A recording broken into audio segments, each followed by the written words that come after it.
जय श्री राम। आइए चलते हैं हम आपको फिर पुनः प्रभु श्री राम के रामचरितमानस की कथा अयोध्या कांड में, जिसको सुनने और पढ़ने मात्र से ही हमारा आपका देश संसार का कल्याण हो जाएगा। तो प्रभु श्री राम और भैया के भरत के बीच में ऐसी वार्तालाप हुई, क्योंकि माता सरस्वती का भी सहयोग था कि जो वाणी निकल रही थी भैया भरत के मुख से, वो साक्षात हृदय को चीर देने वाली और सबके आंखों में आंसुएं आ गए। 14 वर्ष के वनवास के दौरान तो प्रभु श्री राम 14 वर्ष का वनवास भोगेंगे या स्वयं देखा जाए तो अयोध्या नगरी लौटेंगे। तो इस कथा को मैं ले चलता हूं कि भैया भरत और प्रभु श्री राम के बीच के वार्तालाप के बारे में। तो इससे पहले विघ्नों को हरने वाले भगवान गणेश और विद्या की प्रदायिनी मां सरस्वती के श्री चरणों में शीश नवाते हुए विनम्र निवेदन करूंगा कि हमारे देश संसार में जहां भी प्रभु श्री राम के रामचरितमानस की कथा हो रही हो, उसे संपन्न करने में अपना पूर्ण योगदान दें। उसके साथ साथ हमारे ऊपर भी अपनी कृपा बनाए रखें कि मैं अपने मुखार बिंदु से प्रभु श्री राम के रामचरितमानस की कथा को आप तक पहुंचाने का पूर्ण प्रयास करूं और आप इस कथा को सुन के अपने पुण्य के भागी बनिए।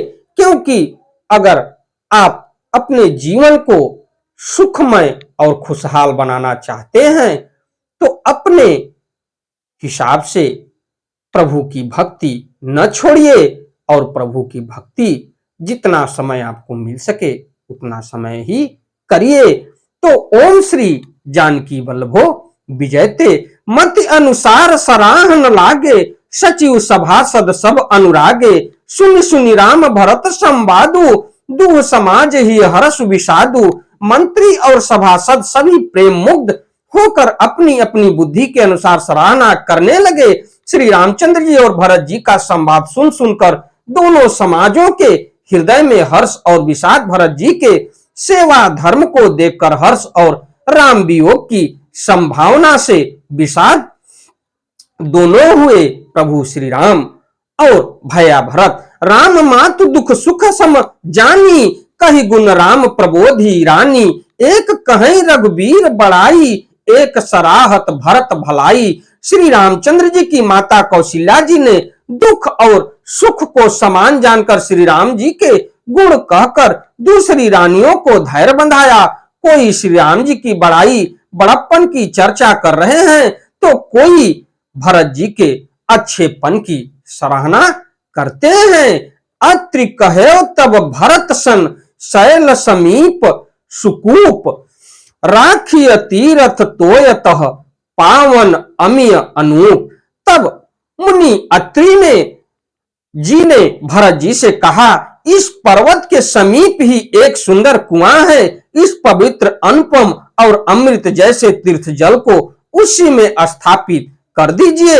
भरत अत्रि अनुशासन पाई, जल भाजन सब दिए चलाई। सानुज आप अत्रि मुनि साधु, सहित गए जह कूप अगाधु।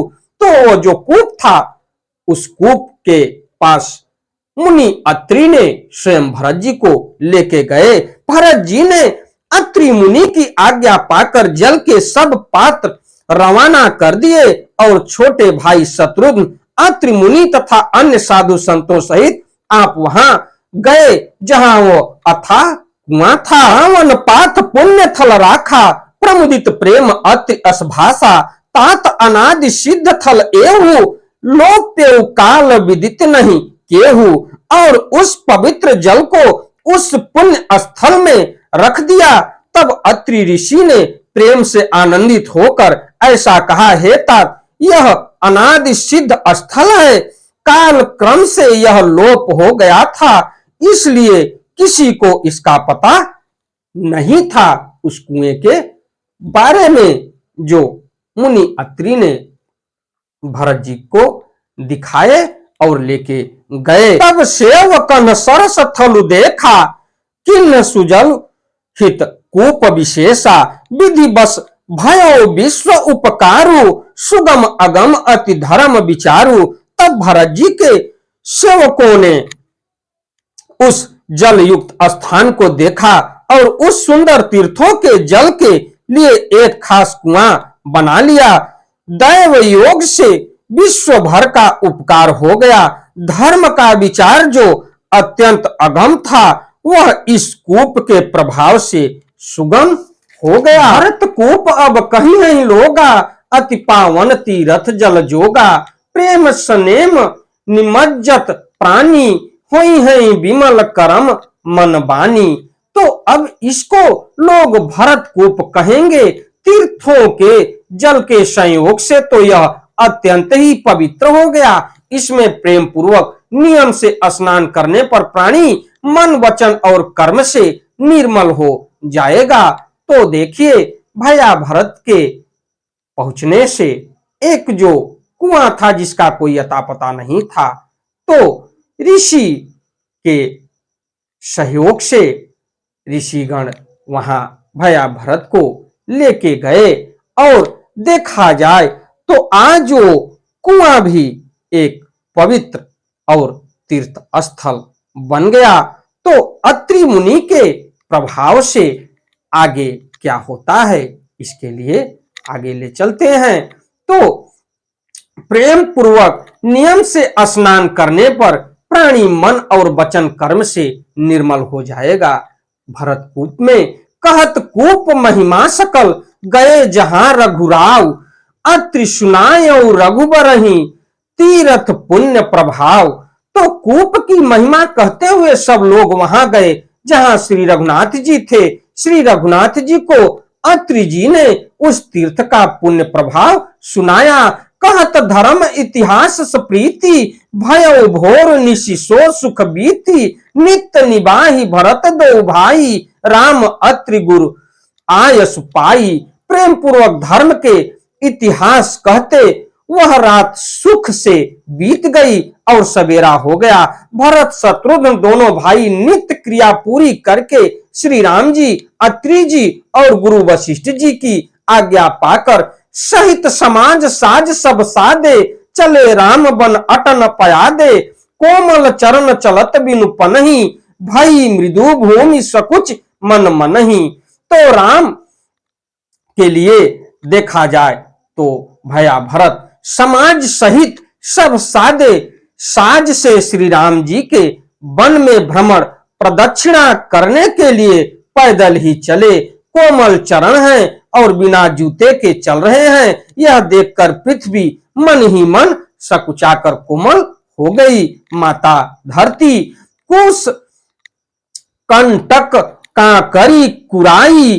कटुक कठोर कुबस्तु दुराई। मही मंजुल मृदु मार्ग कीन है बहुत समीर त्रिविध सुख लीन है। तो कुश कांटे कंकड़ी दरारे आदि कड़वी कठोर और बुरी वस्तुओं को छिपाकर पृथ्वी ने सुंदर और कोमल मार्ग कर दिए।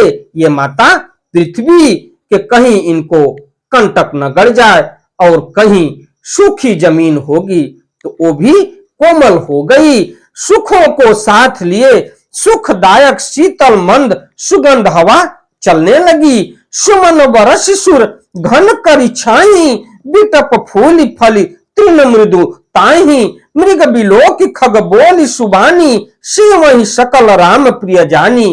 रास्ते में देवता फूल बरसाकर बादल छाया करके वृक्ष फूल फलकर तीर्ण अपनी कोमलता से मृग पशु देखकर और पक्षी सुंदर वाणी बोलकर सभी भरत जी को श्री रामचंद्र जी के प्यारे जानकर उनकी सेवा करने लगे। सुलभ सिद्धि सब प्राकृत राम कहत जमुहात। राम प्राण प्रिय भरत कहो यह न होई बड़ी बात। तो जब साधारण मनुष्य को भी आलस्य से जबाई लेते समय राम कह देने से ही सब सिद्धियां सुलभ हो जाती हैं, तब श्री रामचंद्र जी के प्राण प्यारे भरत जी के लिए यह कोई बड़ी बात नहीं है, आश्चर्य की बात नहीं है। यही विधि भरत फिरत बन माई। नेम प्रेम लखी मुनि सकुचाई। पुण्य जलाश्रय भूमि विभागा, खग मृग तरु तरतृण गिरी वन बागा। इस प्रकार भरत जी वन में फिर रहे हैं। उनके नियम और प्रेम को देखकर मुनि भी सकचा जाते हैं। पवित्र जल के स्थान, नदी, बावली, कुंड आदि पृथ्वी के पृथक पृथक भाग, पक्षी, पशु, वृक्ष, तृण, घास, पर्वत, वन और बगीचे, चारु विचित्र पवित्र विशेषी, बूझत भरत दिव्य सब देखी। सुनि मन मुदित कहत ऋषिराऊ, हे तु नाम गुण पुण्य प्रभाऊ। तो सभी विशेष रूप से सुंदर, विचित्र, पवित्र और दिव्य देखकर भरत जी पूछते हैं और उनका प्रश्न सुनकर ऋषिराज अत्रि जी प्रसन्न मन से सबके कारण नाम गुण और पुण्य प्रभाव को कहते हैं।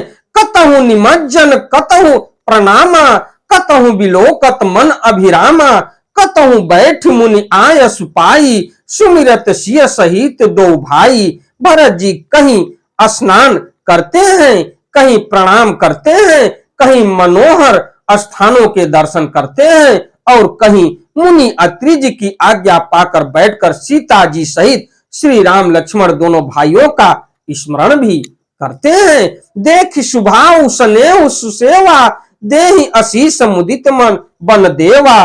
फिर ही गए दिन पाहर अढ़ाई, प्रभु पद कमल बिलोक ही आई। भरत जी के स्वभाव, प्रेम और सुंदर सेवा भाव को देखकर वन देवता आनंदित होकर आशीर्वाद देते हैं।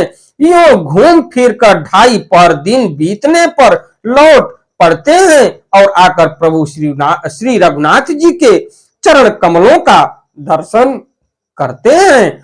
देखे थल तीरथ सकल, भरत 5 दिन माज, कहत सुनत हरिहर सुजसु, गयो दिवस भई साँझ। तो देखा जाए तो भैया भरत को और महाराज जनक को और पूरी चतुरंगिणी सेना जो थी अयोध्या नगरी की और माताओं को 5 दिन बीत गया प्रभु श्री राम से 14 वर्ष के वनवास के दौरान प्रथम मिलन में के 5 दिन 5 रात प्रभु के साथ वन में भैया भरत बिताए। तो भरत जी ने 5 दिन में सब तीर्थ स्थानों के दर्शन कर लिए।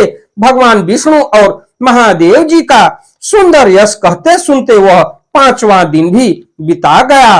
संध्या हो गई, भोर निहाई, सब जुरा समाजु, भरत भूमि सुर तेरहु तिराजु। भल दिन आजु जान मन माही, राम कृपाल कहत सकुचाही। तो उसके पश्चात अगले 6ठे दिन सवेरे स्नान करके भरत जी, ब्राह्मण, राजा जनक और सारा समाज आज उठा। आज सबको विदा करने के लिए अच्छा दिन है, यह मन में जानकर भी कृपालु श्री राम जी कहने में सकुचा रहे हैं। इसी के साथ मैं अपनी वाणी को विराम देते हुए अगली कथा में मैं आपसे फिर मिलता हूं कि क्योंकि भरत भैया का अब अयोध्या जी लौटने का समय हो गया है।